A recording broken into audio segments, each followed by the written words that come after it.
청와대 취재기자 연결해서 조금 더 자세히 들어보겠습니다. 김도원 기자. 네, 청와대입니다. 네, 먼저 정상회담 날짜 일단 예상대로요. 추석 전주로 정해졌군요. 그렇습니다. 들으신 대로 대북 특사단 대표였던 정의용 청와대 국가안보실장이 조금 전에 방북 결과를 발표했습니다. 말씀하신 대로 3차 남북 정상회담은 오는 18일부터 20일까지 평양에서 진행됩니다. 과거 김대중 노무현 전 대통령 때와 마찬가지로 2박 3일의 일정입니다. 이번 정상회담에서는 판문점 선언 이행 성과를 점검하고 향후 추진 방향을 확인하기로 했습니다. 또 한반도의 항구적인 평화 정착과 공동 번영, 특히 한반도 비핵화를 위한 실천적 방안을 협의하기로 했다고 말했습니다. 이와 함께 남북 간 무력 충돌을 방지하기 위한 구체적 방안에도 합의하기로 했습니다. 의전과 경호, 통신, 보도 등 회담 준비를 위한 고위급 실무 협의는 다음 주 초에 판문점에서 열기로 했습니다. 정 실장은 또 개소가 미뤄지고 있는 남북 공동 연락사무소를 정상회담 개최 이전에 열기로 했다고 설명했습니다. 네, 비핵화 협상이 얼마나 진전됐느냐 이 부분이 사실 가장 관심인데요. 교착 상태인 북미 간 비핵화 실무 협상을 풀 단서도 좀 마련됐습니까? 네, 정 실장은 김정은 위원장이 자신에게 미국의 메시지를 전달해 줄 것을 요청했다고 밝혔습니다. 메시지의 내용은 공개하지 않았습니다. 다만 김 위원장은 자신의 비핵화 의지가 분명하다고 강조하면서 국제사회 일각에서 제기되는 의구심에 답답함을 토로했다고 전했습니다. 북한이 선제적으로 취한 비핵화 조치를 선의로 받아들여달라는 당부였다고 하는데요. 김 위원장은 풍계리 핵실험장의 경우 갱도 3분의 2가 완전히 무너져 영구적으로 쓸 수 없는 상태가 됐고 북한의 유일한 미사일 엔진 실험장인 동창리 실험장 폐쇄도 의미 있는 조치인데 국제사회의 평가가 인색하다고 말했다는 겁니다.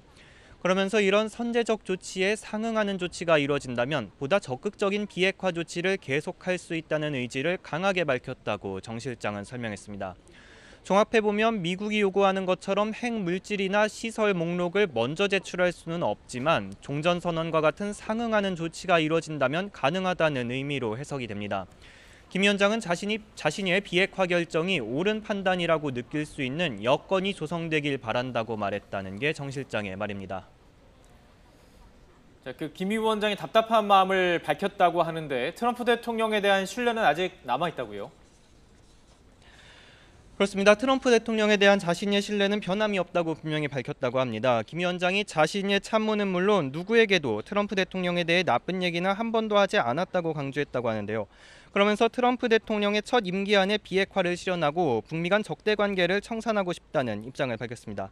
북미 협상에 어려움이 있지만 그럴 때일수록 정상 간 신뢰를 유지해야 한다고 강조했다는 설명입니다.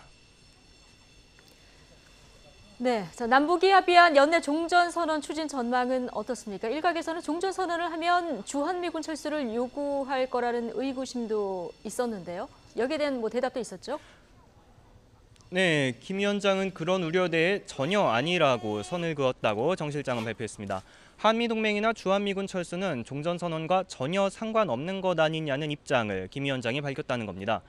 종전선언은 법적 효력이 있는 게 아니라 정치적 선언이고 관련국들이 신뢰를 쌓기 위한 첫 번째 단계라는 우리 정부의 판단에 북측도 공감하고 있다는 설명입니다. 하지만 앞서 전망됐던 유엔 총회를 계기로 한 남북미 정상회담과 종전선언은 실현되기 어려울 것이라는 전망입니다. 여건이 마련되지 않았다는 판단이라고 정 실장은 설명했습니다. 자, 일정대로라면 2주 앞으로 남북 정상회담이 다가온 겁니다. 준비할 게 많을 것 같은데요. 우리 정부의 그 후속 조치 계획은 어떻습니까? 네, 먼저 남북관계 개선과 비핵화의 진전을 위해서는 주변 국가의 긴밀한 공조가 필수적인 만큼 이번 특사단 방북 결과를 관련국과 상세히 공유할 계획입니다. 문재인 대통령이 이르면 오늘 밤 트럼프 미 대통령과 전화 통화를 할 것으로 전망되는데요. 정 실장은 가장 빠른 시일 내에 여러 가지 방법으로 주변국과 관련 내용을 공유할 계획이라고 밝혔습니다. 또 청와대는 오후에 임종석 비서실장 주재로 남북정상회담 준비위원회 회의를 엽니다. 이 자리에서는 회담 준비 일정과 준비위 체계 정비 방안 등을 논의할 계획입니다.